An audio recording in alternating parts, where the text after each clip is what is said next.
Baik, selamat siang Ibu Guru dan teman-teman. Perkenalkan, nama saya Cynthia Monalisa, nomor absen 2 dari kelas 1048. Jadi hari ini saya akan mempresentasikan tentang materi geometri bidang datar. Baik, pertama-tama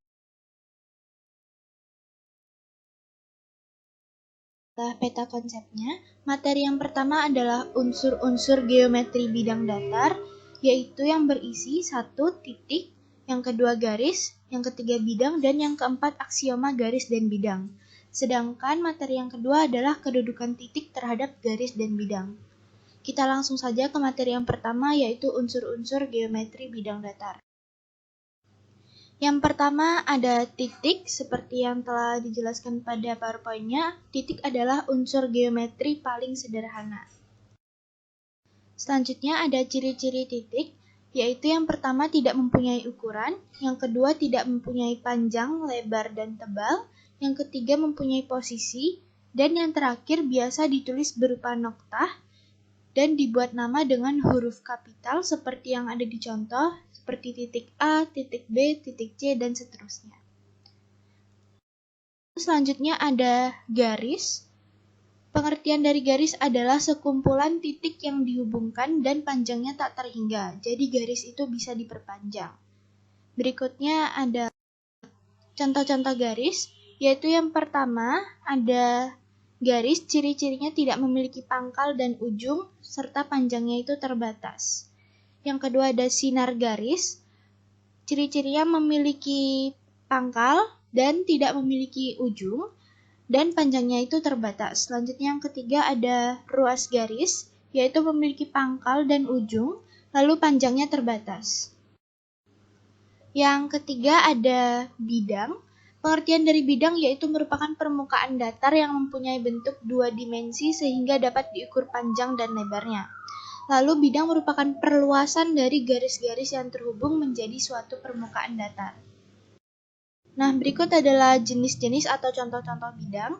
Dan yang pertama ada bidang datar. Ini contoh-contohnya ada segitiga, persegi, persegi panjang, jajar genjang, belah ketupat, layang-layang, trapesium, lingkaran, dan juga segi enam. Lalu yang kedua adalah bidang ruang, seperti ini contoh-contohnya. Selanjutnya adalah aksioma. Jadi di materi geometri bidang datar ini ada yang dinamakan aksioma. Aksioma itu artinya kebenaran yang tak perlu dibuktikan kebenarannya. Nah, seperti yang dapat dilihat pada buku materi, aksioma garis dan bidang itu ada 3, yaitu yang pertama, melalui 2 garis yang berpotongan atau melalui 2 garis yang sejajar, hanya dapat dibuat sebuah bidang. Lalu yang kedua, jika sebuah garis dan sebuah bidang punya 2 titik persekutuan, maka garis tersebut seluruhnya terletak pada bidang.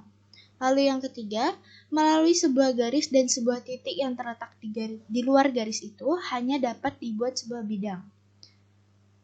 Lalu selanjutnya, ada kedudukan titik. Nah, yang pertama ada kedudukan titik terhadap garis. Seperti ini contohnya. Penjelasannya adalah yang pertama itu titik berada di atau pada garis B, seperti ini. Titik berada pada garis karena garis itu melalui titik, contohnya adalah titik A, titik P, dan titik B, seperti ini, jadi berada pada garis. Titiknya merupakan titik P ini. Lalu yang kedua ada titik berada di luar garis, contohnya adalah titik Q, yaitu titik berada di luar garis karena garis itu tidak melalui titik, jadi garisnya itu lurus seperti ini, jadi nggak melalui titiknya. Lalu ada kedudukan titik terhadap bidang, seperti ini gambarnya contohnya. Yang pertama ada titik berada di atau pada bidang, itu seperti titik P ini. Titik berada pada bidang karena bidangnya ini melalui titik, dan titik berada pada garis yang terletak pada bidang itu. Jadi ini garisnya dan titiknya berada di sini. Lalu yang kedua ada titik berada di luar bidang. Contohnya adalah Q. Titik berada di luar bidang karena bidangnya ini tidak melalui titik, dan titik tidak berada pada garis yang berada pada bidang itu, kayak gini. Jadi titiknya ada di sini. Baik, selanjutnya ada latihan soal. Ada segitiga di sini, dan diminta untuk menentukan yang pertama, kedudukan titik A pada segitiga ABC, jadi kedudukan titik A ini. Lalu yang kedua, kedudukan titik P dengan ruas garis AB, dengan ruas garis AB pada segitiga ABC. Lalu yang ketiga, ada unsur-unsur apa saja yang terdapat pada segitiga ABC. Baik, selamat mengerjakan. Sekian presentasi dari saya dan terima kasih.